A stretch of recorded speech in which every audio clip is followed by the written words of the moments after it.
FOMC 결과가 발표되었죠. 왜 이번에 멈췄느냐? 이것이 물가가 잡혀서라기보다는 금융시장이 지금 상당히 불안한 신호가 많이 나타나는 게 첫 번째예요. 닷컴 버블은 주식시장이 폭락하면서 시작된 거잖아요. 2008년도는 부동산 시장이 폭락하면서 시작된 거예요. 이번에는 이 두 개의 시장에서 버블이 한꺼번에 나타난 상황이에요. 버블이 엄청나게 큰 규모다. 이것이 만약 꺼지기 시작하면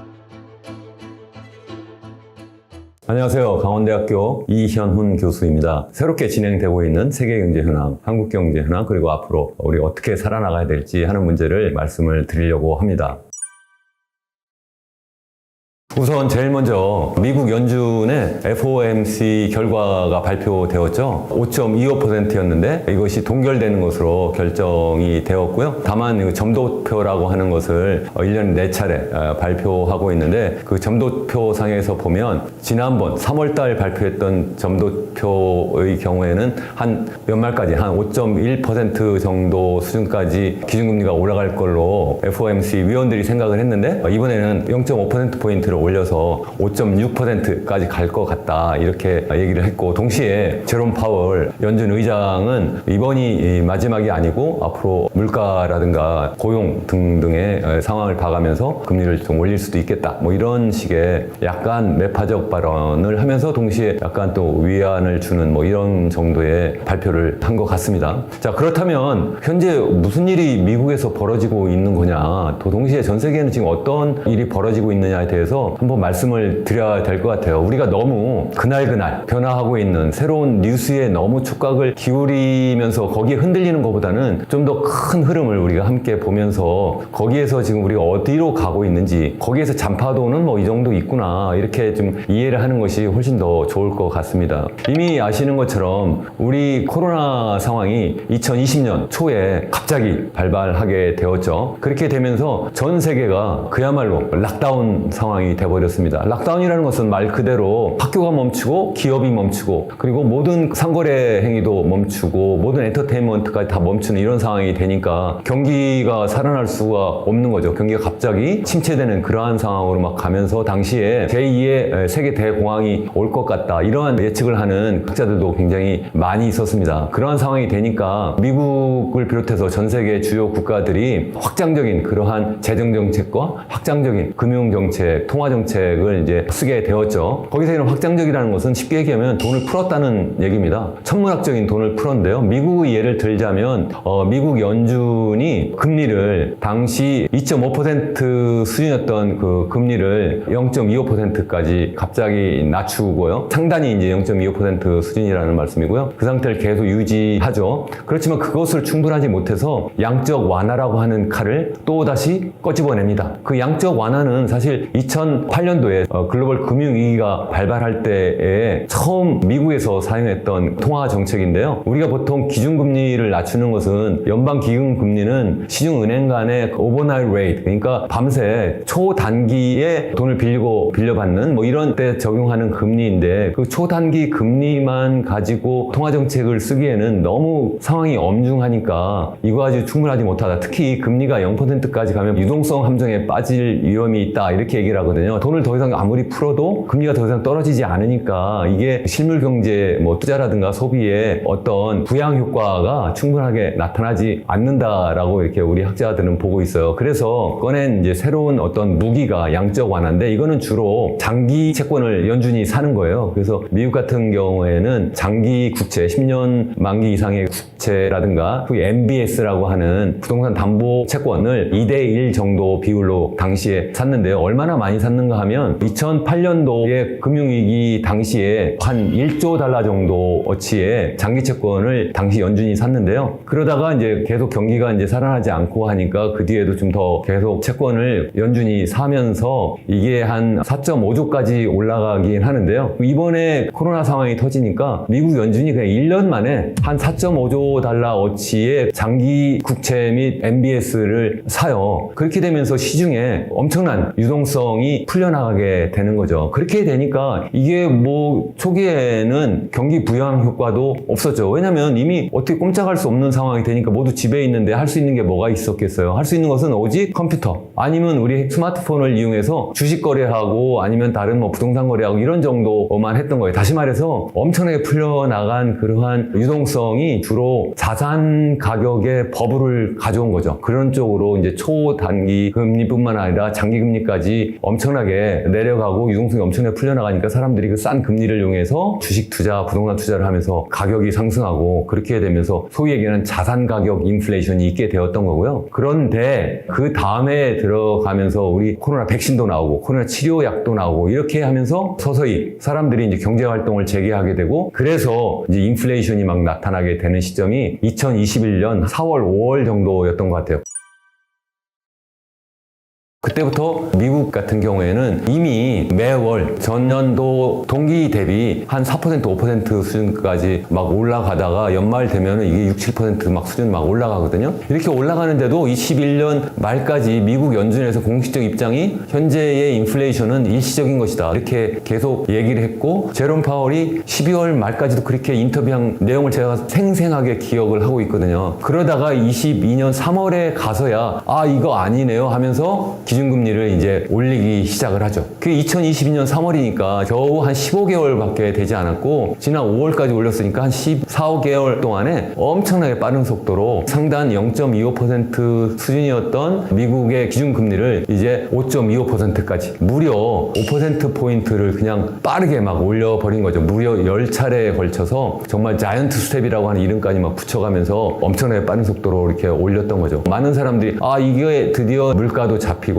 그러한 과정에서 경기는 좀 위축될 거고 또 고용도 불안해질 것 같다 이렇게 생각했는데 지금 와서 보니까 이 모든 것이 다 크게 영향을 안 받은 것 같은 거예요. 그런데 지난 5월 미국의 CPI 기준 인플레이션이 전년 동기 대비 한 4.0% 상승한 걸로 나타난 거예요. 이것은 크게 진정되는 결과다 이렇게 생각을 하는 거죠. 그러나 우리가 더 중요하게 생각하는 것 식료품과 에너지 가격을 제외한 근원 인플레이션을 보면 지난 5월에도 5.3% 정도 상승했거든요. 사실 이 정도는 연초부터 시작해서 거의 변화가 없어요. 거의 떨어지지 않았다는 말씀이고 지난해와 비교해도 지난해도 6.1% 정도 수준이었다가 기껏해서 5.3% 그러니까 그동안 기준금리를 0.25% 수준에서 5.25%까지 올렸는데 근원 물가 수준으로 보면 거의 떨어지지 않았다는 얘기고 PCE는 우리 소비자 지출에 포함되는 그러한 품목만 대상으로 하는 물가를 계산하는 방식인데 이걸로 봐도 PCE 중에서도 식음료품 제외하고 에너지 가격을 제외하고는 거의 떨어지지 않은 거예요. 그 얘기는 무슨 얘기냐면 현재 물가가 떨어진 것처럼 보이지만 사실은 이거는 지난해 무슨 일이 있었습니까? 지난해 2월에 러시아가 우크라이나를 침공하면서 소위 얘기는 에너지 가격이 엄청나게 올라가서 거의 배럴당 120달러까지 막 치솟게 되죠. 그렇게 치솟게 되었는데 그 뒤에 최근에 와가지고는 WTI 원유 가격 기준으로 하면 배럴당 70달러 아래로 지금 떨어졌잖아요. 그렇게 떨어진 이유는 세계 경제가 전반적으로 침체할 것이라는 그러한 예상 때문에 전반적으로 그 원유 가격이 쭉 떨어져 왔는데 그렇게 떨어지면서 결국은 이런 헤드라인 CPI라든가 헤드라인 PCE 물가로 계산한 인플레이션율이 좀 떨어지는 것 같다. 그렇지만 실제는 크게 떨어지지 않았다 하는 말씀이고 그렇기 때문에 이번에 미국 연준의 기준금리를 이번 달에는 스킵한다, 동결한다라고 발표했지만 그 점도표를 보면 3월 달에 발표했을 때 5.1%에서 이것을 0.5%포인트를 올려서 5.6%가 되었거든요. 이 얘기는 연말까지 한 두 차례 정도 0.25%포인트씩 올릴 가능성이 크다라고 보는 거잖아요. 그거 무슨 얘기일까요? 이것은 지금 현재 미국 연준의 FOMC 의원들이 볼 때 물가가 안 잡혔다는 거고 그렇기 때문에 앞으로 더 계속 기준금리를 올릴 수밖에 없다라고 생각하는 거예요. 그럼 왜 이번에 멈췄느냐? 이거는 왜 그러냐면 경기가 아직까지 크게 위축되진 않았지만 금융시장이 지금 상당히 불안한 신호가 많이 나타나는 게 첫 번째예요.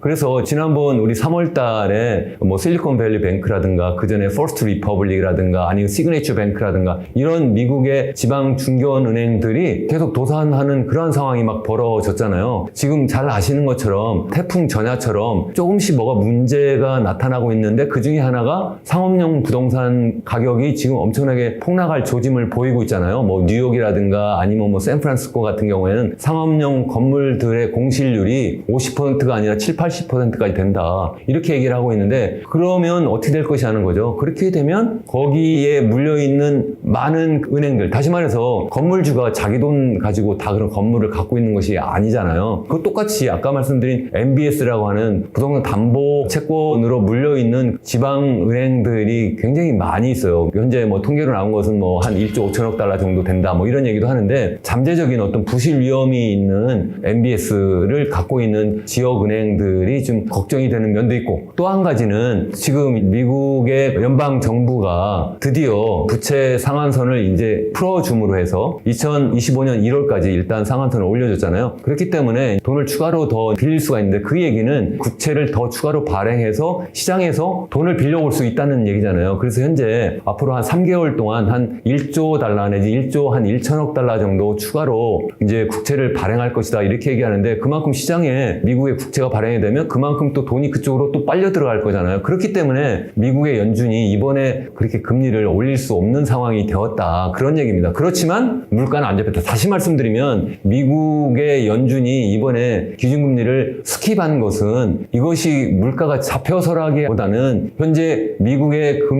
금융시장이 불안한 상황이기 때문에 잠재적으로 불안한 상황이 더 확산되지 않도록 하기 위해서 일단 이번은 그냥 넘어가자 이 정도 상황이라는 거죠. 다시 말해서 미국의 고금리는 적어도 올 연말까지 계속될 것이다. 최소한 한 차례, 두 차례 더 올릴 것이고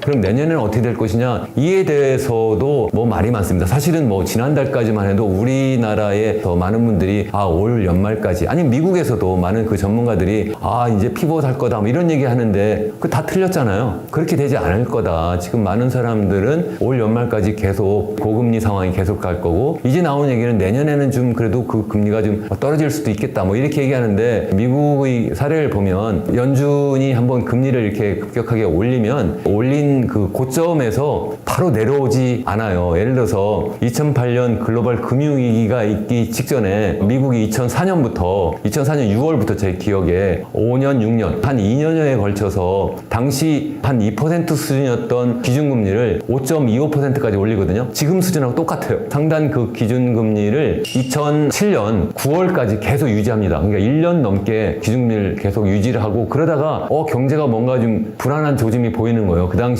소위 얘기하는 서브프라임 모기지론 사태가 2008년 9월 레만 브라더스가 파산하는 상황이 되면서부터 시작되었다고 많은 사람들이 생각하지만 이미 2007년 봄부터 조그만 그러한 은행들이 소위 얘기하는 MBS에 물려있는 그러한 은행들이 도산하기 시작했어요. 제 기억만 해도 한 서너 개가 있었는데 그렇게 되니까 미국 연준이 이제 기준금리 조금씩 낮추기 시작을 했다는 거예요. 다시 말씀드리면 계속 기준금리는 높일 수밖에 없다 하는 얘기고 일부에서는 그럼 뭐야 지금 앞으로 계속 이렇게 높아졌는데 그래도 주식 가격은 계속 상승했잖아. 사실 올 초부터 나스닥 지수로 봐도 한 33% 정도 상승했거든요. 그리고 또 실제 미국의 실업률도 올라가지 않고 있어요. 도리어 고용 상황이 상당히 좋다 뭐 이런 얘기도 하잖아요. 그래서 일부에서는 지금 뭔가 지금 미국 경제의 패러다임이 바뀌는 거 아니냐 뭐 이런 해석도 하는데 저는 바뀐 것이 아니라 옛날에도 그랬어요. 다시 2008년 다시 돌아가 볼까요? 그 당시에 2004년부터 2005년, 6년 이렇게 계속 제가 미국의 연준이 기준금리를 올렸다고 그랬잖아요. 그 당시에 계속해서 나스닥 지수가 상승했어요. 계속 상승했고 뿐만 아니라 실업률도 계속 떨어졌어요. 미국 나스닥 지수는 언제까지 올랐느냐면 2007년 미국의 연준이 드디어 금리를 낮추기 시작할 때까지 올랐어요. 다시 말하면 낮추기 시작하니까 그냥 떨어지기 시작했거든요. 그리고 미국의 그 당시 실업률도 계속 떨어지다 있다가 드디어 미국에서 이제 서프라임 모기 사태가 막 나고 그러면서 경제 상황이 막 나빠지니까 그때부터 갑자기 미국의 실업률도 막 높아지기 시작한 거예요. 미국의 연준이 기준금리를 막 높였다고 해가지고 그게 금방 뭐 주식 가격을 막 하락시키거나 아니 뭐 실업률을 금방 높이지 않는다. 상당한 시차가 있다. 그래서 보통 우리 경제학자들은 1년 내지 뭐 1년 반 얘기를 하거든요. 지금도 한번 생각해 보시면 기준금리를 올리기 시작한 거 이제 1년 남짓이잖아요. 근데 지난해 초기에는 0.25부터 시작해가지고 이게 실제 뭐 1%,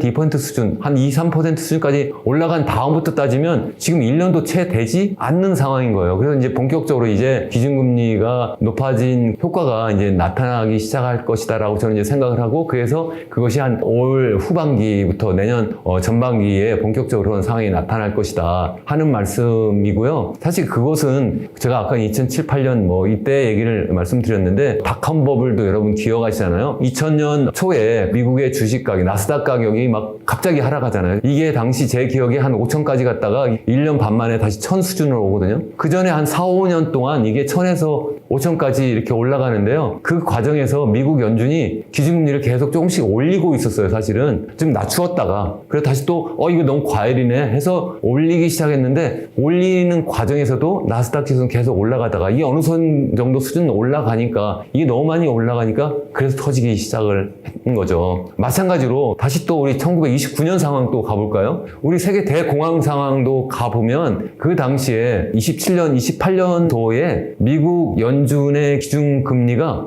계속 올라가요. 올라가는데도 얘가 29년 10월 소위 얘기하는 블랙 튜스데이 될 때까지 계속 얘가 올라가고 있었던 거예요. 그런데 이게 어느 정도 수준에 딱 가니까 이건 너무 많이 올라갔구나. 그리고 이렇게 보니까 너무 재고가 많이 쌓였구나. 이걸 누가 사갈 사람이 있나? 이렇게 되면서 갑자기 폭락하는 거거든요. 다시 말해서 금융시장이라든가 하다못해 그 실업 고용시장까지 이게 그렇게 빠르게 반응하지 않는다. 일부에서는 주식시장이 선행하는 그러한 행태도 보인다. 이렇게 얘기도 하지만 어떻게 보면 상당히 뒤늦게 반응하는 측면도 상당히 강하다 하는 말씀입니다. 그래서 계속 미국의 연준은 어쨌든 고금리 상황으로 당분간 갈 거고 또 그것이 미국의 경제에도 악영향을 미칠 수밖에 없다. 일부에서는 그렇게 얘기합니다. 그래도 뭐 인플레이션이 금방 꺼지겠지 이렇게 얘기를 하는데 제가 볼 때는 예전과 다르게 좀 시간이 더 지나도 그 미국 연준이 목표로 하는 2% 수준으로는 거의 떨어지지 않을 가능성이 크다라고 생각합니다. 저건 적어도 한 3% 수준으로 계속 갈 거다라고 생각을 하는데요. 그 이유는 지난 20, 30년 아니면 30여 년 동안 계속 전 세계적으로 소위 저인플레이션을 가져왔던 그러한 요인들이 다 바뀌어 버렸어요.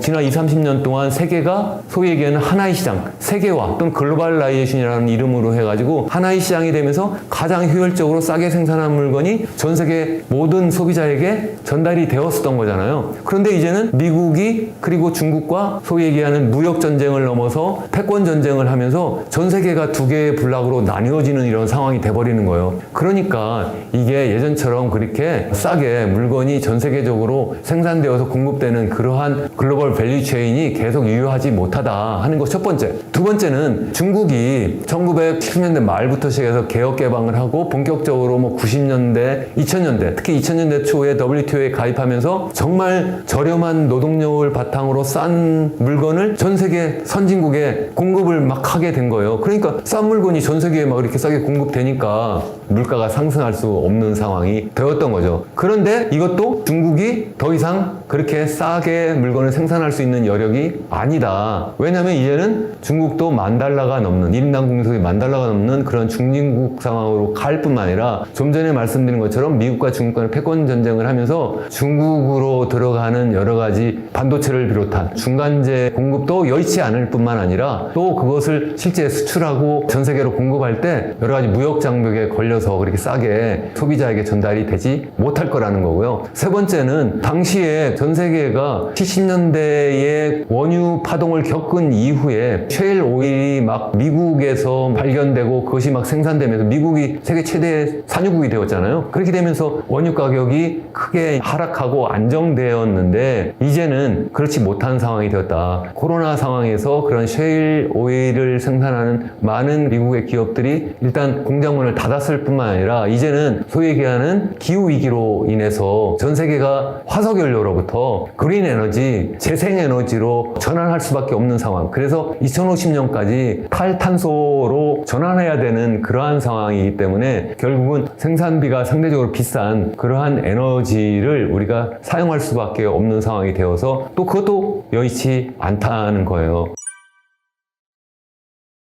자, 그렇다면 이제 앞으로 어떻게 될 거냐가 너무 중요하잖아요. 그래서 다시 말씀드리면 현재 지표, 그다음에 현재 헤드라인 물가로 본 어떤 인플레이션율이라든가 아니면 고용 상황만 보고서는 앞으로 계속 좋아질 거다 이렇게 판단하기는 상당히 어렵다는 말씀을 제가 드리는 거고, 당분간 코어 인플레이션 아니면 근원 인플레이션이 계속 높은 상황에 유지될 수밖에 없기 때문에 미국 연준은 계속 고금리 정책을 쓸 수밖에 없고, 그렇기 때문에 이것이 미국의 금융시장을 교란할 가능성이 굉장히 크다. 그럼 시작은 어디서 되겠느냐? 주식시장이 갑자기 폭락할 수도 물론 있겠죠. 또는 미국의 주택시장이 전반적으로 다 폭락할 수도 있겠죠. 사실 2000년도의 닷컴 버블이라든가 아니면 2008년도의 글로벌 금융위기와 비교하면 닷컴 버블은 주식시장이 폭락하면서 시작된 거잖아요. 그리고 2008년도는 소위 얘기하는 부동산 시장이 폭락하면서 시작된 거예요. 이번에는 2020년도 코로나 상황이 전개되면서 엄청난 유동성을 시중에 풀고, 그렇게 되면서 사실 이 두 개의 시장에서 버블이 한꺼번에 나타난 상황이에요. 주식시장도 제가 볼 때는 버블이 상당히 끼었고 부동산 시장도 상당히 끼었다. 그럼 어디가 그 중에서 제일 약한 고리냐? 상업용 부동산이 상당히 약한 고리가 아닐까, 이 정도 저는 생각을 하고, 아마 미국의 금융당국도 아마 거기를 굉장히 유심히 지금 관찰하고 나름대로 대비하려고 하고 있을 것 같다, 이렇게 생각을 합니다. 근데 이것이 미국만의 문제가 아니고 우리 1929년 세계 대공황도 그렇고, 그리고 또 2000년도에 닷컴 버블 꺼질 때도 그렇고, 2008년도에 글로벌 금융위 때도 그렇고, 이게 전 세계에 파급되는 그러한 어떤 부정적인 효과가 엄청날 거다, 이런 말씀이고요.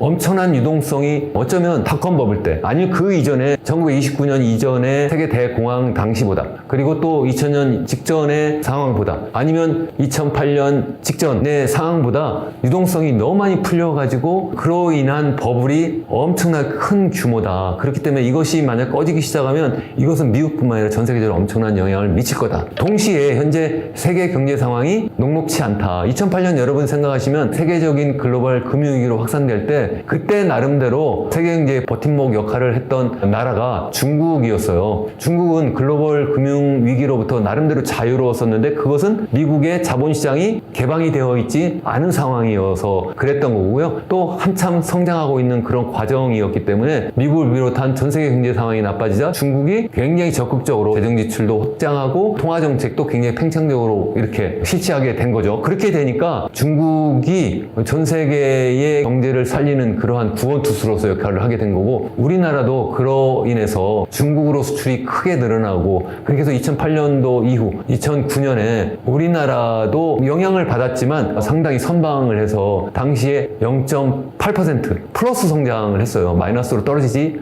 않았다는 말씀이에요. 그런데 이번에는 어떻게 될 거냐는 거죠. 이번에는 녹록치 않습니다. 왜 그러냐면 일단 미국과 중국 간의 그러한 냉전 상황에 현재 있기 때문에 이러한 상황에서 과연 어떻게 될 거냐 하는 것이 한 가지예요. 미국과 중국 간의 이 상황이 단기적으로 끝날 것이 아니고 패권 경쟁으로 앞으로 10년, 20년 계속될 상황이다. 마치 지난 수십 년 동안 세계화라는 이름으로 하나의 시장이 되었지만 이제는 수십 년 동안 앞으로 이렇게 두 개의 블록으로 나뉘어져서 경쟁할 가능성이 굉장히 크다는 거고, 또 중국의 내부 사정을 보면 상당히 어려운 상황이다 하는 말씀이고요. 또 단기적으로 한번 보면 우리가 보통 단기적으로 경제 상황을 볼 때 첫 번째 보는 것이 뭐냐면 소비, 두 번째 투자, 세 번째 수출이잖아요. 일단 소비 수요를 한번 생각해 볼까요? 소비 수요가 녹록치 않습니다. 여러분 잘 아시는 것처럼 올 초에 중국이 드디어 리오프닝을 했는데 중국의 소비가 살아나지 않고 있어요. 그렇게 된 이유는 중국의 소비자들이, 중국 사람들이 이걸 2020년 이후에 20년, 21년, 22년을 겪으면서 중국 정부는 우리나라나 아니면 미국 정부처럼 긴급 보조금을 지급하거나 이런 것이 없고 온전히 자기들이 스스로 살아남아야 되는 그런 상황에 내몰렸던 거예요. 그렇기 때문에 지금 이렇게 풀리니까 돈을 막 써도 되겠네가 아니라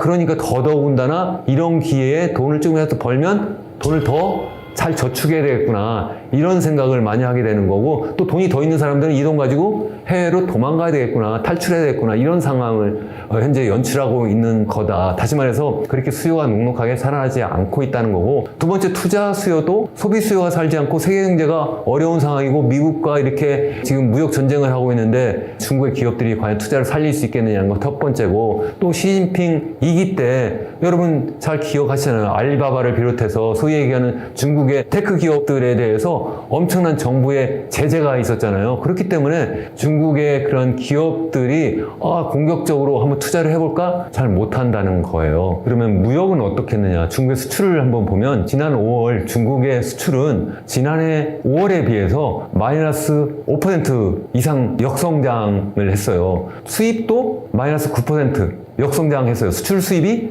다 마이너스 성장을 하고 있어요. 그럼 누구랑 그렇게 무역에서 역성장했느냐 보면 당연히 미국이죠. 미국에 대한 수출이 한 10% 가까이 역성장을 했고 수입은 그거보다 훨씬 더 크게 감소하고 있었다 하는 얘기고, 그러면 뭐 유럽이나 다른 나라로 수출하면 되지. EU 지역으로 수출하는 건 더 많이 감소했어요. 거의 20% 가까이 감소하고 수입은 또 그보다 더 크게 감소하고 있다. 그래서 미국과의 문제가 아니라 지금 중국의 어떤 대외 무역 여건이 그렇게 녹록하지 않다. 그러니까 결국은 중국의 소비, 중국의 투자, 중국의 수출이 전부 다 녹록하지 않은 상황이다. 그러면 정부 지출을 늘리면 되지 않을까 이렇게 생각을 하지만 중국이 정부 지출을 늘릴 수 있는 상황이 또 아니다. 왜 그러냐면 지방정부가 지금 엄청난 부채 상황이고 특히 부동산 경기가 꺼져 있는 상황에서 중국 지방정부의 어떤 재정 수입의 절반 이상을 차지하는 그런 부동산 수입이 전부 다 지금 마이너스로 돌아서고 있는데 어떻게 정부가 과연 정부 지출을 늘릴 수가 있겠느냐는 거죠. 그렇게 녹록하지 않은 상황이다. 그렇기 때문에 전 세계가 미국뿐만 아니라 서구 그리고 중국까지도 동시에 상당히 어려운 상황으로 갈 수도 있겠다. 이제 그것을 저는 염려하는 것이고, 제가 이렇게 말씀을 드리는 것은 꼭 그렇게 된다는 것보다 우리가 그렇기 때문에 이런 상황을 우리가 면밀히 주의하고 개인 투자자로서 이 문제를 굉장히 심각하게 면밀히 관찰하면서 대비를 해야 되겠다. 이렇게 생각을 저는 하고 있습니다. 지난해까지 부동산 담보대출이 굉장히 많이 늘어났고 대출을 많이 한 사람들이 바로 누구예요? 영끌이한 젊은 사람들이잖아요. 그 대출이 위험해지는 상황이고요. 신용이 좋지 않은 사람들까지 돈을 막 빌려가지고 갚지 못하는 상황. 서브프라임 모기지 사태라고도 많이 얘기하잖아요. 현 정부가 젊은이들한테 보금자리로 갖다 쓰세요. 돈 빌려 집 사세요. 이런 정책을 썼다가 만약에 앞으로 계속 떨어지면 누가 책임질 겁니까?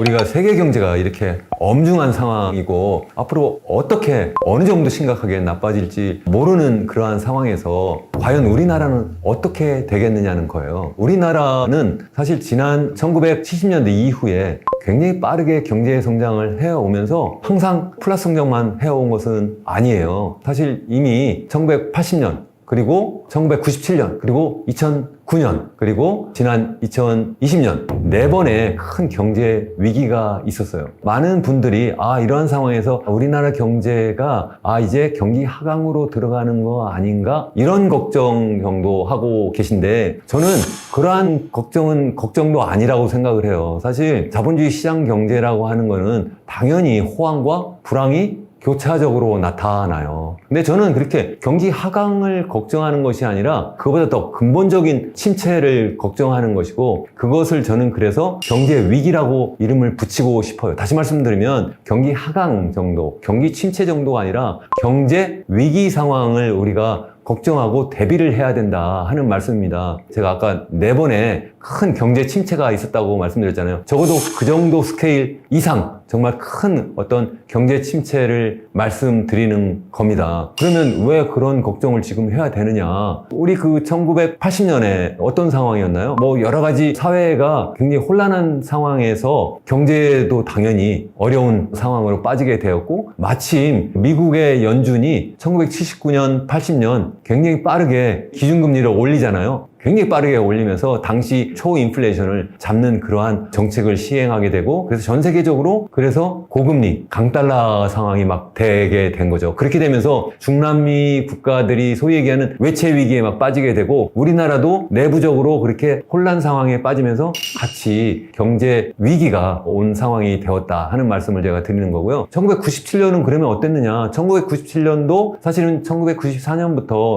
미국이 기준금리를 계속 올리기 시작을 해요. 계속 올리기 시작하면서 1995년에 멕시코가 외채 위기를 겪게 되고, 그런 다음에 97년에 어떻게 되나요? 97년 초부터 태국, 인도네시아, 말레이시아, 필리핀, 동남아 국가들이 외환 위기를 겪게 되고, 우리나라가 이제 10월 달 들어서면서 우리나라도 이제 외환 위기를 겪게 되는 거죠. 그러면 그 당시에 무슨 문제 때문에 이렇게 겪었느냐? 좀 전에 말씀드린 것처럼 외부적으로는 미국이 금리를 올리게 되고, 또 그렇게 되면서 강달러가 되고, 그렇게 되면서 외환이 빠져나가게 되었다. 그렇지만 내부적으로 굉장히 튼튼한 경제를 갖추고 있다면 빠져나갈 리가 있겠어요? 좀 전에 80년에도 내부적으로 굉장히 경제적으로 또 사회적으로 정치적으로 혼란 상황이었다고 말씀드렸는데, 97년도에도 상황을 생각해보면 90년 이전에 한 5년여 동안 계속해서 우리나라가 경상수지 적자를 보고 30대 재벌 중에 97년 외환위기 겪기 직전까지 한 10개 정도, 한보부터 시작해서 뭐 기아라든가 뭐 이런 대우, 이런 기업, 대기업들이 계속 도산하게 되는 그러한 상황이 막 되는 거예요. 그러니까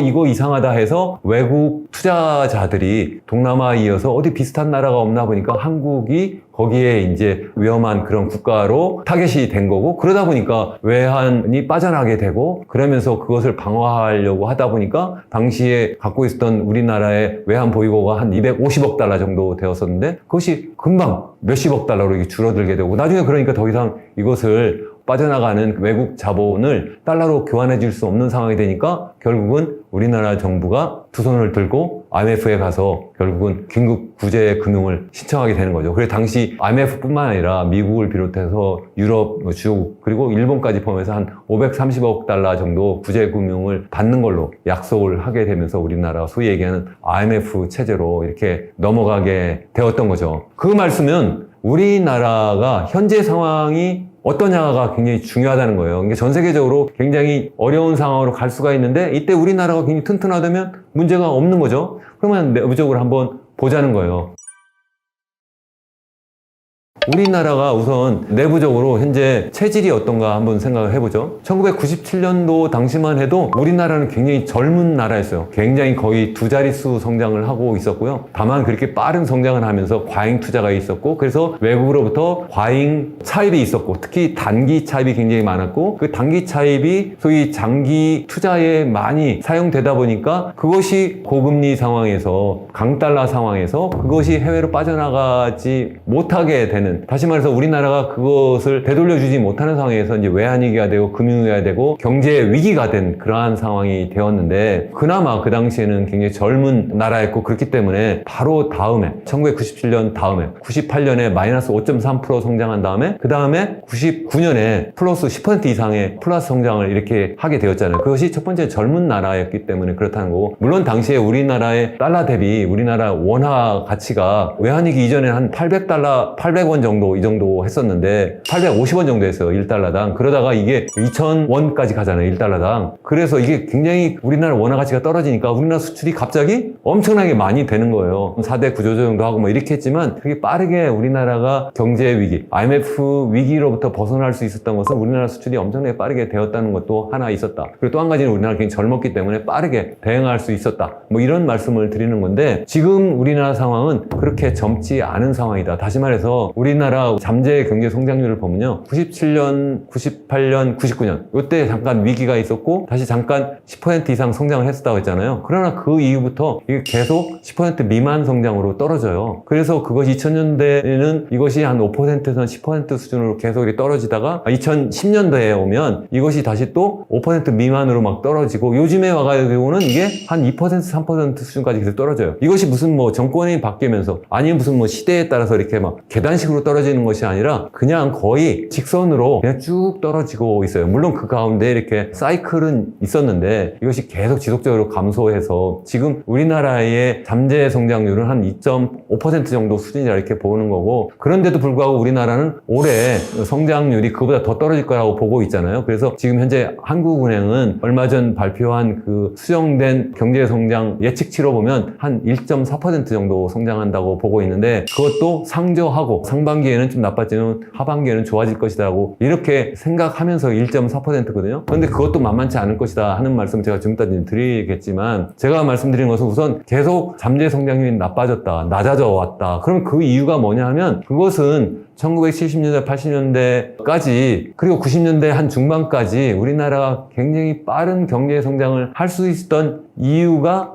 이제는 사라져 가고 있기 때문이 그렇다. 가장 중요한 이유가 아까 얘기했던 그 젊은 인구가 이제 늙은 인구로 대체되고 있다는 말씀이에요. 우리나라에 소위 얘기하는 65세 이상 고령 인구가 굉장히 빠르게 증가해 오고 있어요. 전 세계적으로 우리나라가 가장 빠르게 증가해 오고 있고, 그래서 현재 한 18%, 지난해 기준으로 전체 인구 중에 한 18% 정도 이상 이렇게 되고 있는데, 유의 깊게 봐야 되는 것이 생산 가능 인구예요. 생산 가능 인구라고 하면 보통 15세 이상 64세까지의 인구인데, 이러한 인구는 또 반대로 계속 감소해 왔어요. 다시 말씀드리면 생산 가능 인구는 계속 감소해서 생산 능력이 계속 줄어들고 있는데, 부양해야 되는 고령 인구는 계속 늘어나고 있으니까 당연히 생산 잠재력이 떨어질 수밖에 없는 거죠. 그래서 이것이 계속 감소해 왔다는 것이고, 그래서 한때는 두 자릿수 성장까지 가능했던 우리나라의 젊은 노동력, 이제는 점점 고령 인구로 대체되고 있는 그러한 상황이 굉장히 우려되고 있는 상황이다. 이것이 여기에서 멈추는 것이 아니라 앞으로도 계속 고령화는 진행될 거고, 전 세계에서 가장 빠른 속도로 진행될 것이기 때문에 더 걱정이다. 특히 저뿐만 아니라 OECD나 아니면 우리 KDI에서 최근에 발표한 보고서에서도 보면 앞으로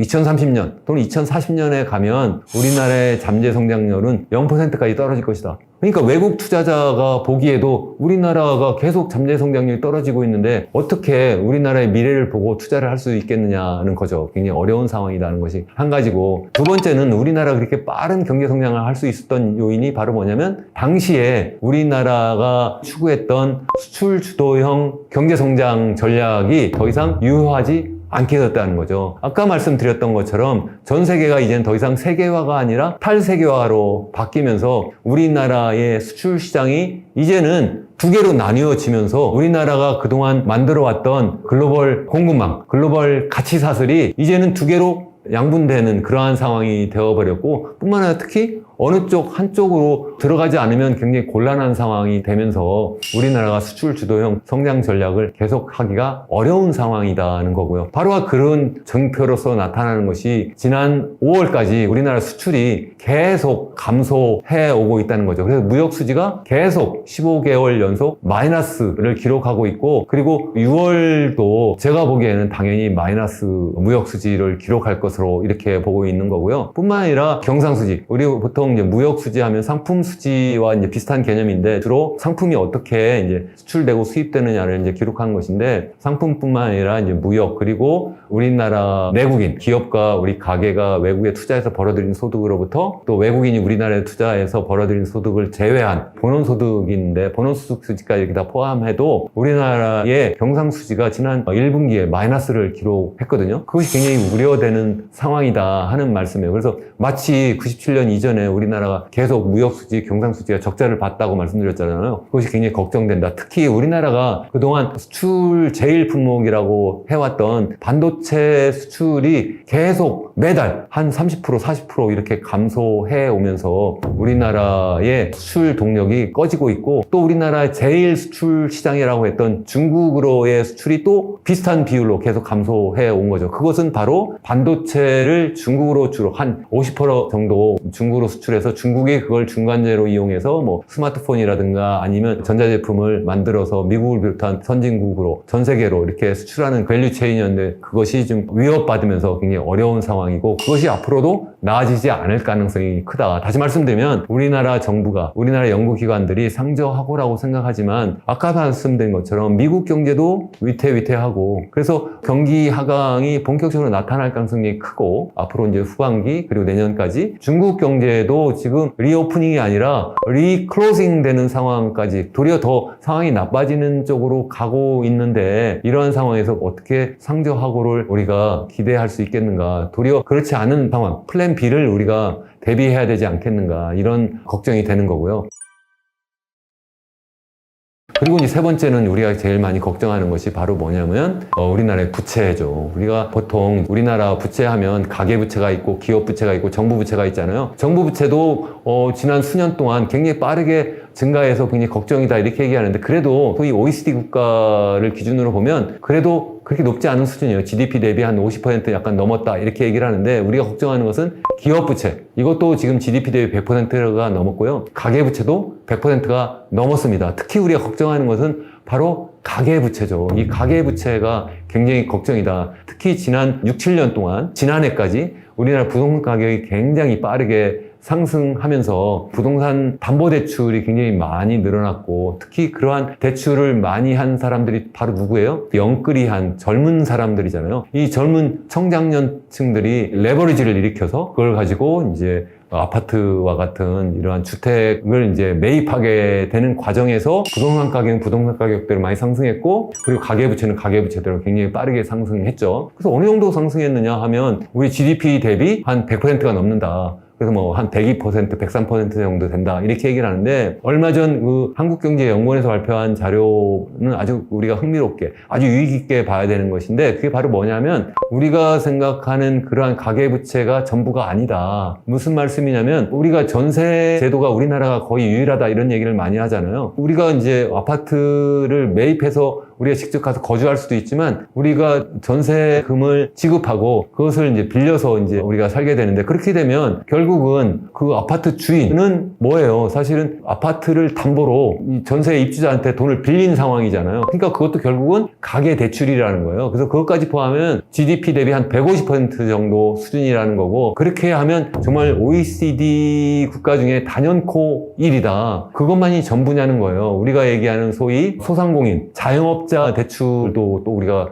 만만치 않아요. 이것은 기업 대출로 이렇게 포함이 되어 있는데 이것도 생각해보면 가계 대출에 포함되는 성격이 강하다. 거의 뭐 1인 기업들, 식당이라든가 편의점이라든가 뭐 시장에서 일하는 사업자들은 결국은 조그만 가게나 결국 마찬가지라는 거죠. 그렇기 때문에 그런 것까지 포함하면 150%가 아니라 거의 200% 가까이 GDP 대비 그렇게 많다는 거죠. 그것이 계속 너무 빠르게 증가했다는 거고 특히 지금 IMF를 비롯한 국제기구 또 우리 내부적으로도 우리 경제학자로서 제가 굉장히 걱정하는 것은 뭐냐면 이게 부동산 가격이 지난해 중반부터, 지난해 초부터인가요? 이게 계속 하락하면서 부동산 담보 대출을 일으켰던 사람들의 그 대출이 위험해지는 상황이고요. 특히 이제 역전세까지 막 이렇게 나타나면서 가계대출을 일으켰던 금융기관들, 특히 제2금융기관들의 연체율이 계속 늘어나고 있잖아요. 이러한 금융기관들이 연체율이 늘어나고 그래서 부실화되게 되면 이것이 큰 문제가 될 수 있다.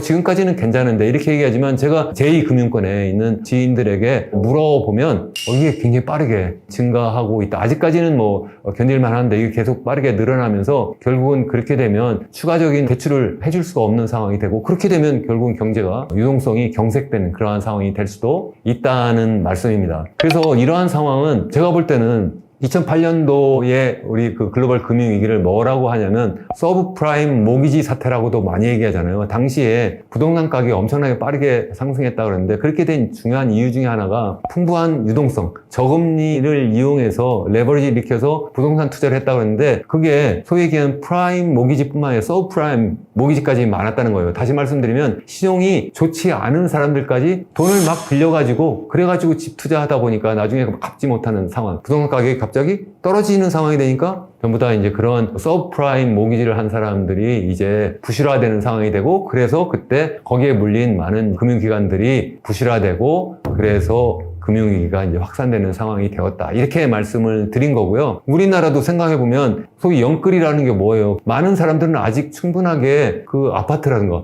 10억, 20억 되는 아파트를 그냥 자기가 갖고 있는 자산으로 구매할 수 있는 상황이 아니잖아요. 그러니까 50% 이상을 전부 다 빌려가지고 차입해서 그걸 투자를 하고, 그렇게 해가지고 또 경우에 따라서는 그것을 다시 또 담보 잡아가지고 또 다른 아파트를 또 구매해가지고 뭐 이런 식으로 해가지고 계속 여러 아파트를 구입해가지고 투자가 아닌 투기하는 상황까지 막 되어버렸고요. 뿐만 아니라 대출도 막 정부가 많이 할 수 있도록 하는 그런 제도까지 막 만들었잖아요. 임대차 3법이라고 하는 걸 막 만들면서 그렇게 하면서 또 전세 대출도 많이 늘어났는데 또 누가 하나요? 그것도 상대적으로 신용이 낮은 사람들이 할 수밖에 없는 이런 상황이라는 거죠. 그러니까 다시 말씀드리면 2022년 이전에 수년 동안 우리나라의 가계대출이 크게 늘어났는데 그 많이 늘어나게 된 이유는 부동산 가격이 많이 상승해서 그렇고, 그것을 그렇게 늘려나간 사람들이 누구냐면 어쩌면 신용이 좋지 못한 그러한 분들의 차입이 굉장히 많았다는 것이고, 그렇기 때문에 이번에 부동산 가격이 떨어지게 되면 굉장히 어려운 상황이 될 것이다. 뭐 이런 얘기입니다. 그래서 우리가 현재 상황이 다시 말씀드리면 우리나라의 잠재 성장률이 계속 인구 고령화 때문에 낮아지고 있는 것이 큰 걱정이고, 두 번째로 대외적인 여건이 굉장히 나쁘고 그렇기 때문에 우리나라의 수출 주도형 성장 전략이 굉장히 위험한 상황이라는 것이고, 세 번째는 우리나라의 그 가계부채가 상당히 지금 터지기 직전에 어떤 내광과 같은 그러한 상황이라는 겁니다. 그렇기 때문에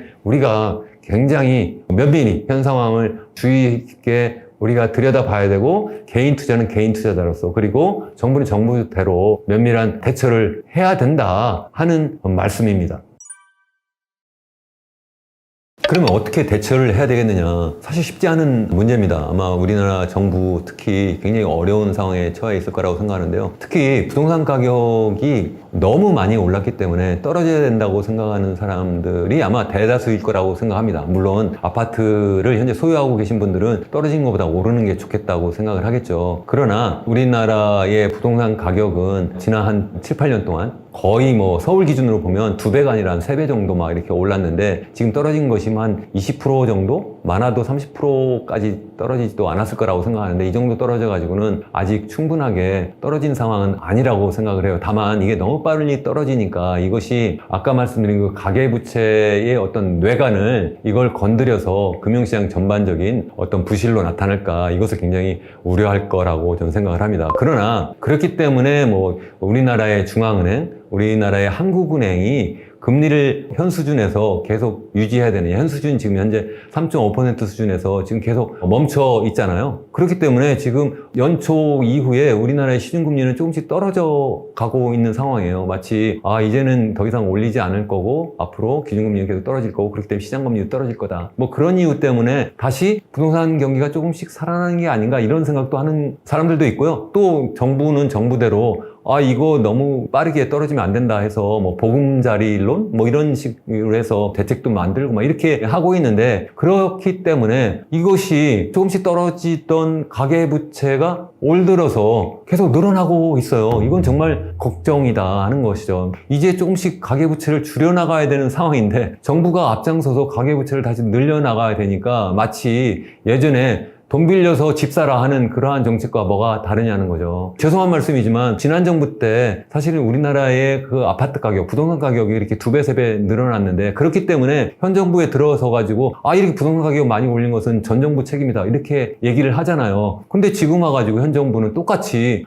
그러니까 그러면 이걸 잡을 생각을 안 하고 지금 경제가 너무 위험해, 그러니까 우리도 다시 올려야지 이렇게 생각하면서 그걸 다시 집을 사라는 정책으로 이렇게 선회하면 어떻게 하느냐는 거죠. 저는 제가 볼 때는 부동산 가격이 앞으로 상승하는 것보다는 장기적으로 하향 안정 추세로 갈 수밖에 없다라고 저는 생각하는 사람이에요. 왜 그러냐면 생각해보세요. 부동산 가격이라는 것은 다른 자산 가격과 비슷해요. 특히 부동산 가격은 크게 3가지 요인에 의해서 이것이 결정된다고 생각하는데, 첫 번째는 인구 구조, 두 번째는 그 나라의 실질 소득 수준의 변화, 세 번째는 통화량, 유동성이라는 거죠. 그래서 우리나라의 인구 구조가, 인구가 계속 사실은 70년대, 80년대, 90년대까지, 2000년대까지도 계속 인구 총량도 늘어났을 뿐만 아니라 젊은 인구의 구성, 소위 얘기하는 뭐 집을 살 수 있는 뭐 30대, 40대, 50대의 어떤 인구는 계속 늘어났어요. 그런데 앞으로도 계속 그럴 거냐는 거죠. 이미 2020년부터 시작해서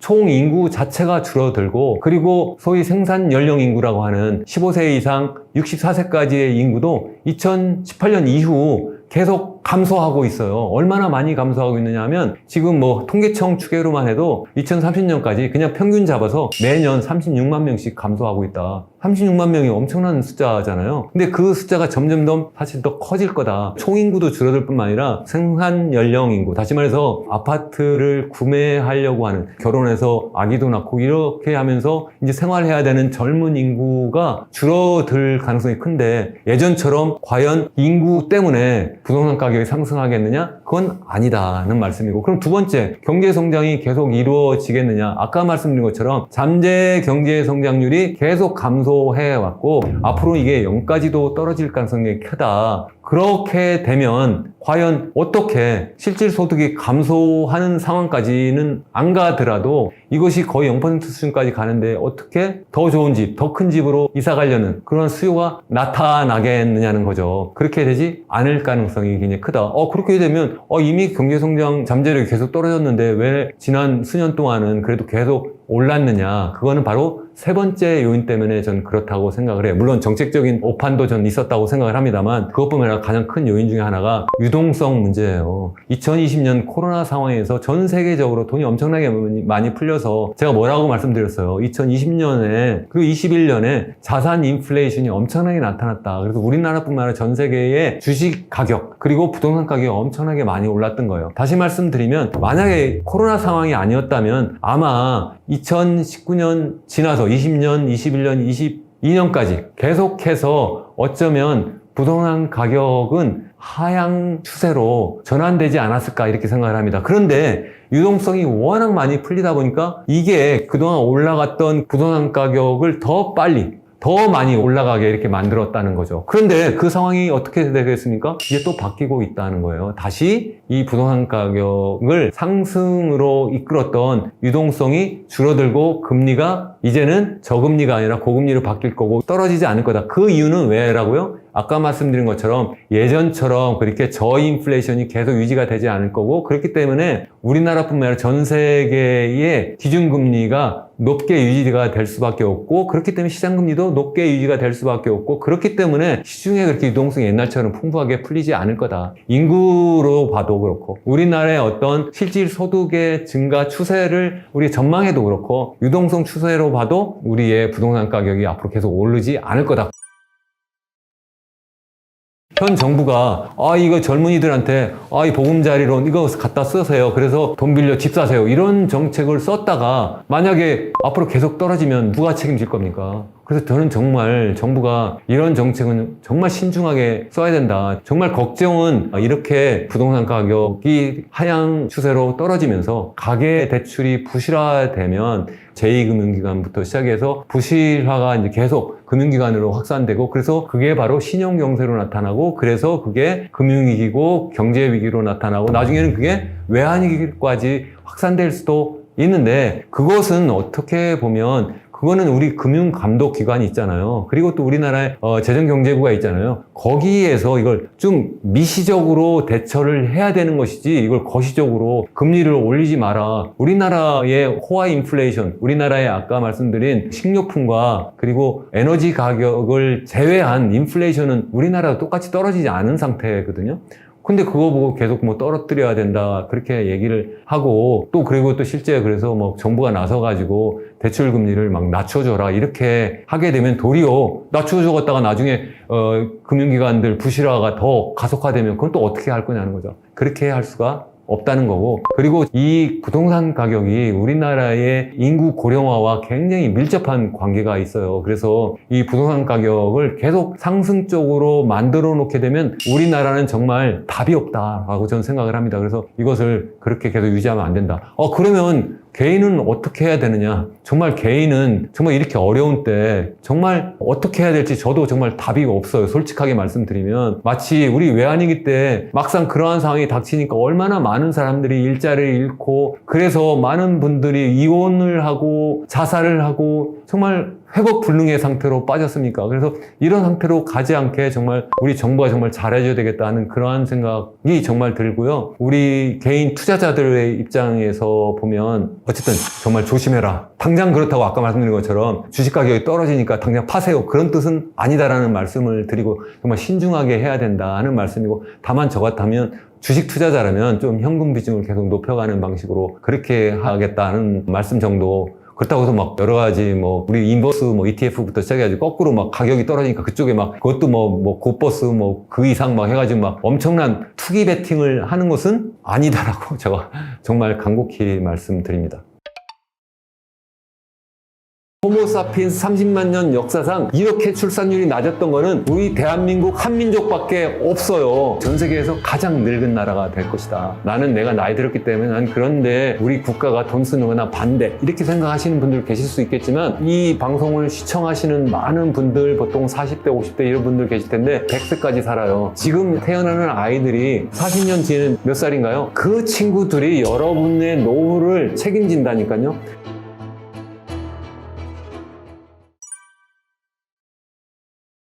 우선 우리나라의 인구 고령화가 어느 정도인지 말씀을 드리려고 해요. 우리나라의 전체 인구 중에서 65세 이상 인구가 차지하는 비율은 지난해 기준으로 18% 정도 돼요. 감이 안 잡히실 수도 있는데 일본의 경우에는 지난해 기준으로 한 30% 되니까요. 한 10%포인트 낮습니다. 그러니까 아직 뭐 괜찮네 이렇게 생각하실 수 있는데, 문제는 속도예요. 우리나라의 고령화는 전 세계에서 가장 빠른 속도로 진행되고 있다.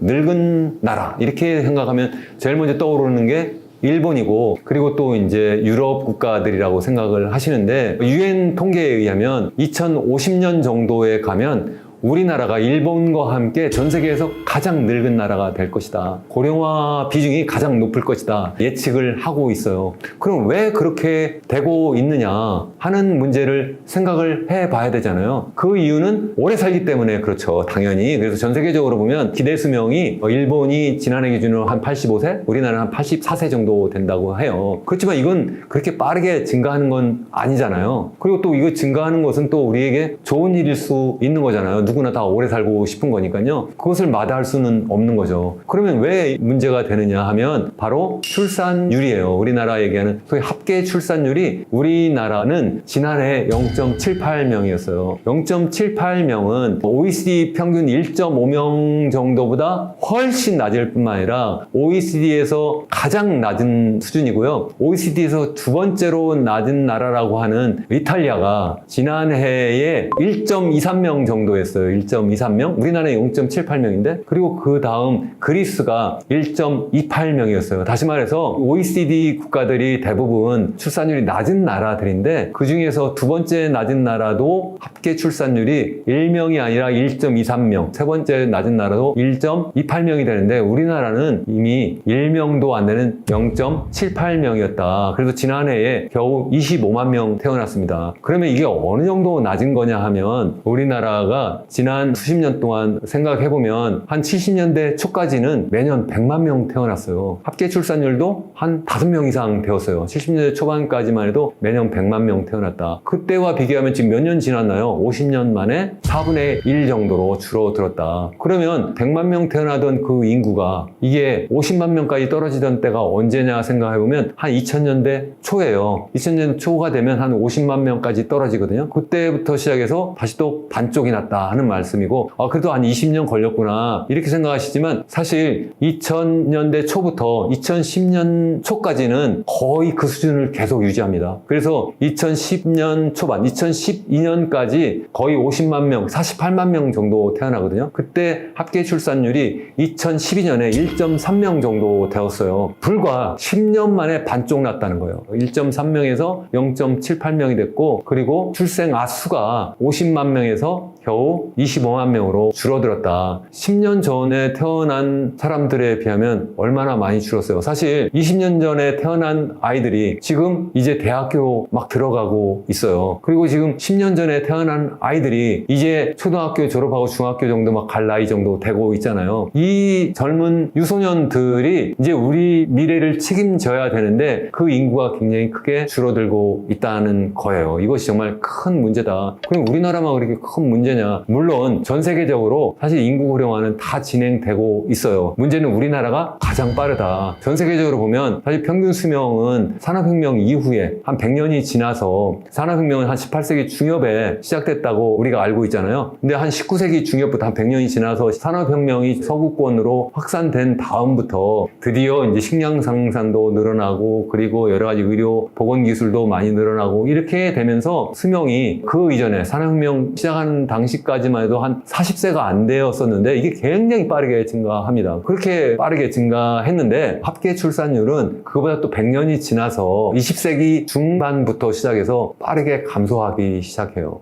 왜 그렇게 됐느냐? 사람들이 오래 사는 것과 연관도 있고 사람들이 오래 사는 것뿐만 아니라 소득 수준이 높아지면서 교육 수준이 전반적으로 높아지고 또 보통 교육이 이제는 남성뿐만 아니라 여성에게까지 확산되고 또 민주주의가 확산되면서 여성들의 정치 참여, 사회 참여, 경제 활동 참여가 계속 늘어나면서 그래서 출산율이 빠르게 감소해 왔다. 우리나라도 마찬가지다. 우리나라는 그렇지만 서구권에 비해서는 좀 늦게 합계 출산율이 우리나라 같은 경우에는 1970년대 중반 이후부터 한 80년대 이후 이렇게 본격적으로 감소하기 시작했는데 그래도 시작은 늦었지만 속도는 우리나라 가장 빠르다는 것이 정말 문제다는 거고 바로 그렇기 때문에 고령화 속도가 가장 빨라서 2050년이 되면 전 세계에서 가장 고령화 지수가 높을 것이라는 것이고 일본과 비슷하다고 얘기하는데 제가 볼 때는 일본을 추월할 가능성이 크다. 왜 그러냐면 사람들이 오해하고 있는 것 중에 하나가 일본 하면 고령 인구가 많은 나라 그러니까 당연히 출산율도 낮겠지 생각하지만 출산율이 1.3명 정도 수준이거든요. 우리나라는 1.3명이 언제라고 말씀드렸어요. 10년 전 1.3명이었다가 지금 0.78명으로 곤두박질 쳤다고 말씀드리잖아요. 일본은 1.3명에서 거의 떨어지지 않고요. 2000년대 초반 잠깐 1.28명 정도 이렇게 좀 떨어졌다가 다시 이 출산율을 높이려고 하는 정부의 여러 가지 대책이 많이 있었어요. 계속 있어 왔고 그래서 다시 출산율이 조금씩 증가해서 지금 1.3명 정도 수준까지 유지하고 있다. 그래도 일본 정부는 지금 계속 인구가 고령화되는 것을 걱정하고 총인구수가 줄어드는 것을 걱정하고 여러 가지 대책을 세우고 있는데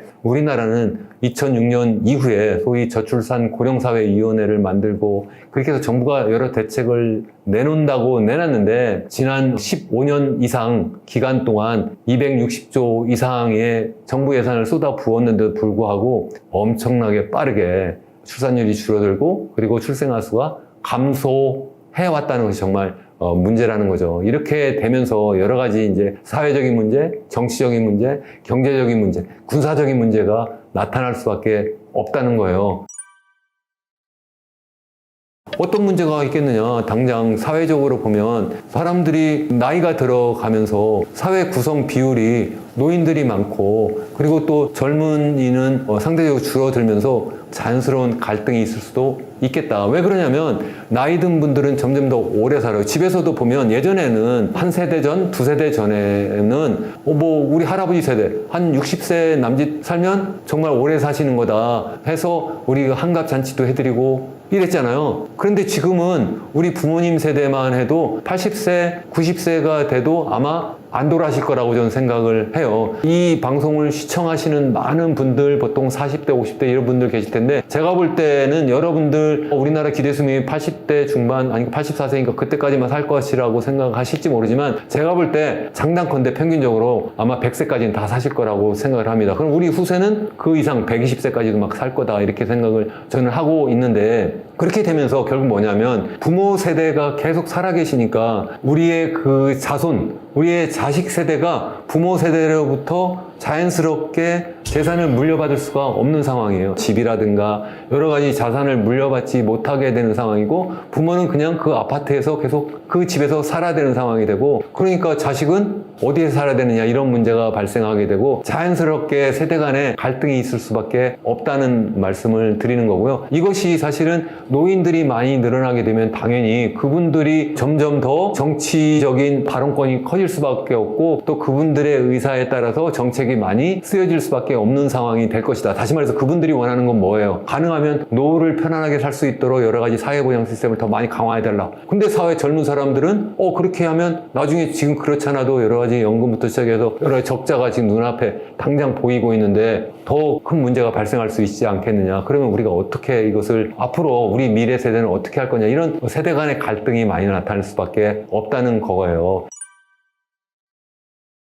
그렇다고 해서 그러면 노인 세대는 다 똑같냐? 그렇지도 않죠. 노인 세대는 노인 세대로 그 내부적으로 보면 상대적으로 부유한 노인과 가난한 노인이 나눠질 수밖에 없어요. 젊은 세대도 당연히 부자 청장년 그리고 가난한 청장년이 있을 수도 있지만 젊을 때는 내가 일할 수 있는 기회가 있고 그래서 내가 더 현재의 상황을 만회할 수 있는 기회가 있지만 나이가 들면 그렇지 못하다는 거예요. 가난한 노인들이 많이 등장하면서 그래서 그분들을 사회가 책임져야 되는 상황이 돼버리기 때문에 굉장히 사회가 또 불안한 상황이 되고 또 개인적으로는 굉장히 불우한 노인들 많이 등장하고 전 세계적으로도 보면 우리나라의 노인 자살률이 제일 높다고 하잖아요. 노인 빈곤율도 전 세계에서 제일 높다고 하잖아요. 이런 문제가 사회적으로 굉장히 큰 문제다. 그래서 이걸 사회적으로 어떻게 대비하고 해결해 나가야 될 것이냐가 굉장히 큰 문제고 그런 문제를 우리가 지금부터 준비를 잘 해 나가야 된다. 사실은 이미 늦었다라고 저는 생각을 합니다. 왜 그러냐면 인구 고령화 문제는 그냥 노인 문제가 아니에요. 우리가 보통 고령화 문제 하니까 이거 노인 문제구나 이렇게 생각하지만 노인 문제이기도 하지만 저출산 문제예요. 70년대까지만 해도 한 해에 100만 명씩 태어났어요. 요즘 그러잖아요. 60년대생이 이제 은퇴를 하기 시작을 하는데 그분들이 뭐 한 860만 명이 되느니 뭐 이렇게 해요. 그분들 60년대생만 해도 매년 100만 명씩 태어났어요. 그러니까 한 1000만 명이 되는데 그 사이에 이제 돌아가신 분들 계셔서 한 900만 명이 좀 안 될 거라고 생각하는데 그분들을 사회가 어떤 식으로든 잘 살아나갈 수 있도록 지원을 하고 보장을 해야 되는 것도 있지만 또 스스로 또 잘 살아가야 되는 그러한 문제도 있는데 우리가 그분들을 잘 살아나갈 수 있도록 사회적으로 책임져 줄 수 있도록 하는 그 허리 역할을 하는 젊은 인구는 어떻게 됐어요? 아까 말씀드린 것처럼 우리 2020년 되면 이미 50만 명으로 줄어든다고 말씀드렸잖아요. 100만 명에서 90만 명, 80만 명, 70만 명, 60만 명 계속 빠르게 감소했거든요. 그분들이 젊은 인구라고 하는데 그 숫자가 계속 감소하고 있고 그래서 아까 말씀드린 것처럼 우리가 얘기하는 생산 연령 인구 매년 36만 명씩 계속 감소가 앞으로 그 감소하는 규모가 점점 더 커질 텐데 우리가 보장해야 될 고령 인구는 점점 더 규모가 늘어나게 되니까 어떻게 해 나가야 될 거냐는 거죠. 정말 큰 문제다 하는 거고요.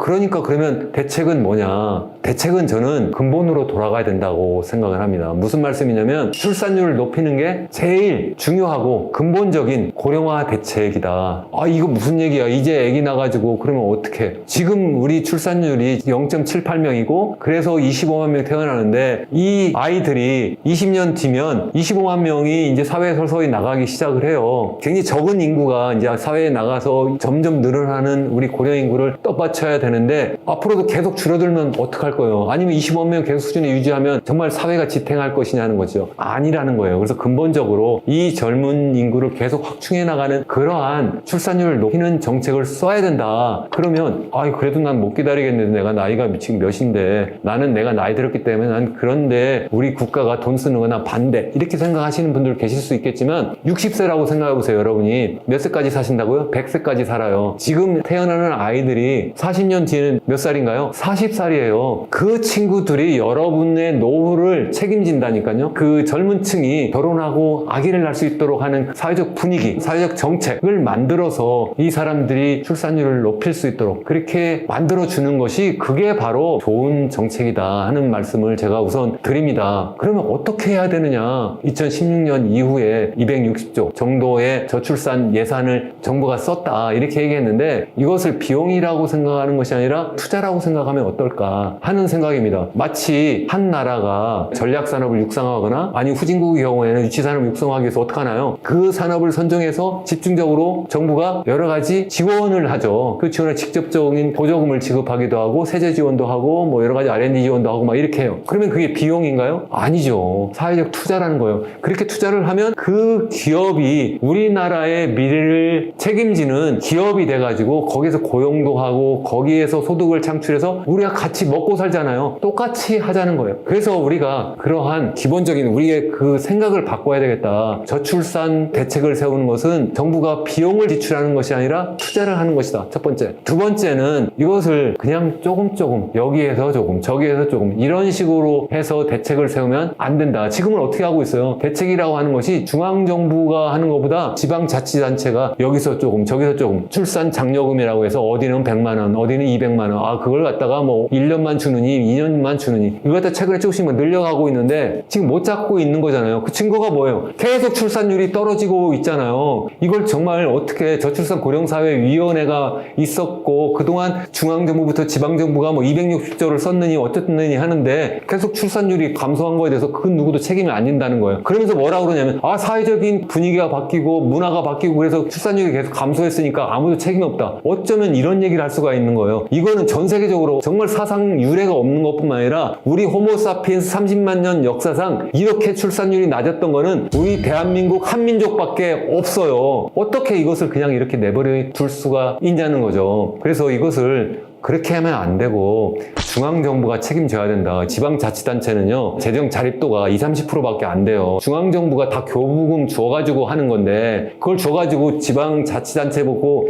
여기 조금 저기 조금 해가지고 출산 장려금 줘가지고 경쟁을 하면 소위 얘기하는 제로섬 게임이 돼가지고 결국 출산율을 높이는 것이 아니라 저쪽에 주민등록지 바꿔가지고 옮겨가지고 거기서 내 출산율 높으니까 좀 애기 낳고 그런 다음에 또 옮기고 이렇게 하는 거잖아요. 그동안 그것 때문에 출산율이 높아지지 않았다는 것이 그동안 우리나라의 사례에서 나타났다는 거예요. 그렇게 하면 안 된다. 정말 하나의 힘 있는 그러한 조직이 마련이 되어서 해야 된다.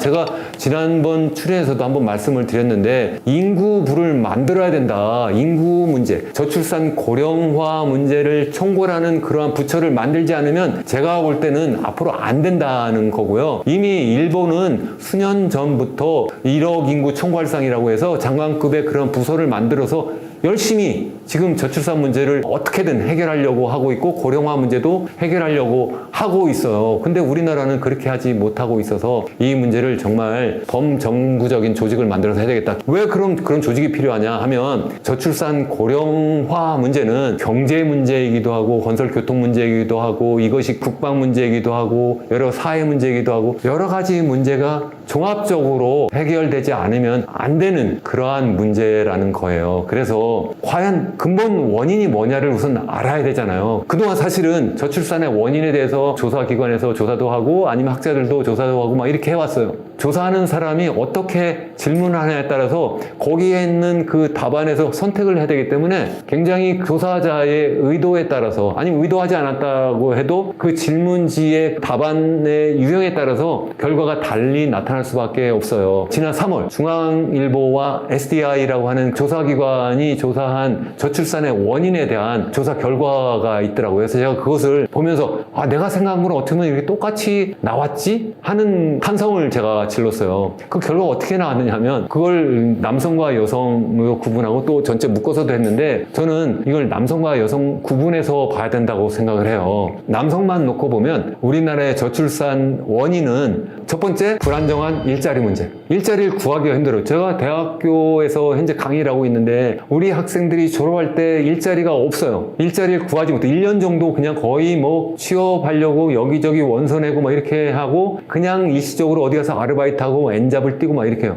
그리고 또 어디 가서 인턴도 하고 막 이래요. 그래서 일자리가 구하기도 힘들고 굉장히 불안정하다는 문제가 현재 있다. 그것은 무엇 때문에 그래요? 이미 말씀드린 것처럼 우리나라의 경제 성장률이 계속 떨어져 오면서 점점 일자리 구하기가 어렵기 때문에 그런 문제도 있다. 그래서 인구 문제가 경제 성장에 영향을 주기도 하고 또 경제 성장이 또 우리 인구 고령화에 또 영향을 주기도 하는 이렇게 서로 주고받는 문제가 있거든요. 어쨌든 첫 번째는 바로 일자리의 불안정 문제다. 두 번째는 바로 뭐냐면 주택. 가격이 너무 높아서. 그리고 세 번째는 양육 비용이에요. 사실 이제 첫 번째, 두 번째, 세 번째 얘기했지만 남성의 경우에는 이 첫 번째, 두 번째, 세 번째가 거의 25%씩 똑같아요. 이 세 개 다 합하면 75%예요. 전체 뭐 여러 가지 원인 다 따지고 봐도 이 남성의 입장에서 생각하면 일자리 구하기가 너무 힘들고, 일자리를 구해도 그놈의 일자리가 대부분 서울, 경기 지역, 수도권에 있는데 거기 가니까 집값이 너무 많이 올랐어요. 그러니까 내가 어디 들어가서 있을 수도 없는데 어떻게 결혼하고 그리고 아기를 낳을 수 있느냐는 거예요. 세 번째는 일단 결혼하고 아기를 낳을까 하는데 이거 보니까 양육비용이 정말 많아요. 이게 뭐 조사 결과에 의하면 20세까지 아니면 또 대학 졸업할 때까지 보통 한 3억에서 4억 정도 든다고 하거든요. 그 정도면 내가 평생 어떻게 보면 내가 다른 데 돈 쓰지 않고 그냥 벌어가지고 그냥 자식 교육하는데 다 쓰고 말아야 되는 이런 상황이 되는데 어떻게 아기를 낳을 수가 있겠느냐는 거예요. 사실은 점점 출산율이 낮아지면서 아기를 하나만 갖게 되면 점점 더 그 아이에게 올인하게 돼가지고 사실은 그러한 양육비용, 사교육비용이 점점 더 높아지는 경향도 있거든요. 그렇기 때문에 점점 더 그러한 양육비용, 육아비용이 높아지면서 사람들이 아기를 갖기를 굉장히 힘들어한다. 그리고 네 번째는 바로 뭐냐면 이제 얘를 아기를 키울 때 집에서 아니면 직장에서 남자와 여자 간의 양육 분담 문제가 되는데 그건 한 10%도 안 돼요. 남성의 경우에. 근데 여성의 경우를 물어보면 여성은 반대로 첫 번째가 뭐냐면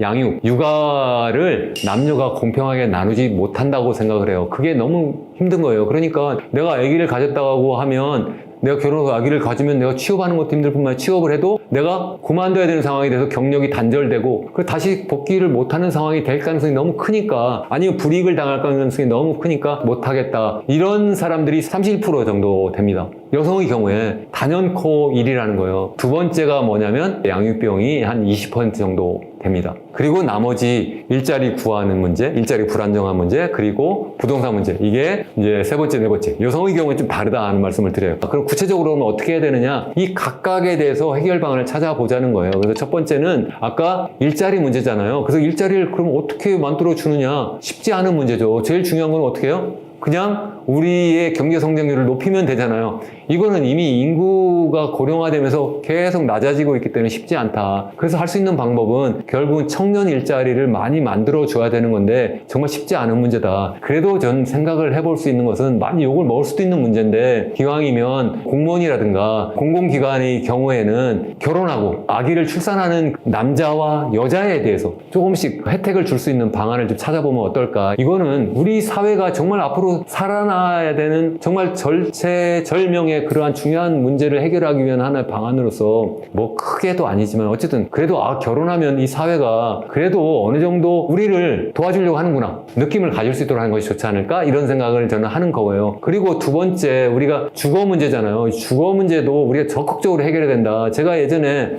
에이펙 사무국에서 일한 적이 있었는데 그게 싱가포르에 있거든요. 거기는 90%가 다 공공주택이에요. 우리나라보다 훨씬 좁은 땅덩어리, 인구 밀도도 훨씬 높은데 부동산 가격이 우리보다 훨씬 더 안정되어 있어요. 그 이유는 공공주택이 많다. 그렇다고 해서 지금 전부 그러한 공공주택을 바꿔야 되느냐? 그렇게는 할 수는 없죠. 적어도 새로운 주택을 공공주택으로 바꾸면 좋겠다. 지금 역전세 난다고 말씀드렸는데 그 역전세 난이 나고 주택을 팔아야 되는 상황이 될 때 정부가 이런 때 시장 가격보다 높게가 아니라 싸게, 정말 싸게 구입해가지고 갖고 있으면 그걸 가지고 이제 결혼하고 출산하는 젊은이들에게 우선적으로 분양하고 또 아니면 전세라든가 아니면 월세로 이렇게 살 수 있도록 하는 여건을 마련하는 것이 참 좋겠다. 아니면 서울 지역을 난 살고 싶다. 그래도 서울에도 재건축 단지가 점점 생겨나잖아요. 재건축할 때 거기에서 보면 일반 분양이라는 게 꼭 있거든요.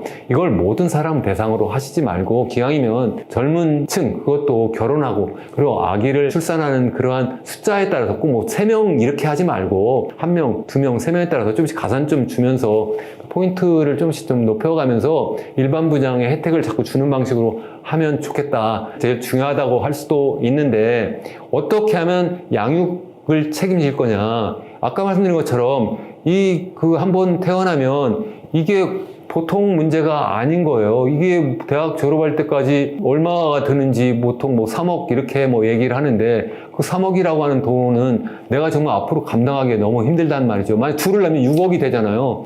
그러니까 이것을 저는 아까 말씀드린 것처럼 사회가 비용이라고 생각하지 말고 투자라고 하는 그러한 생각에서 적극적으로 그 비용을 감당하자. 지금까지는 뭐 1년, 2년 이렇게 해서 출산 장려금이라는 방식으로 주는데 그렇게 하지 말고 그거 좀 받는다고 해서 무슨 뭐 아기를 더 낳겠어요? 안 낳죠, 당연히. 그거는 그야말로 여성을 정말 모욕하는 거죠. 그렇게 하지 말고 정말 20년 동안, 저 같으면 20년 동안 정부가 내가 그래, 양육을 책임져 줄게. 우리 사회가 책임져 주자.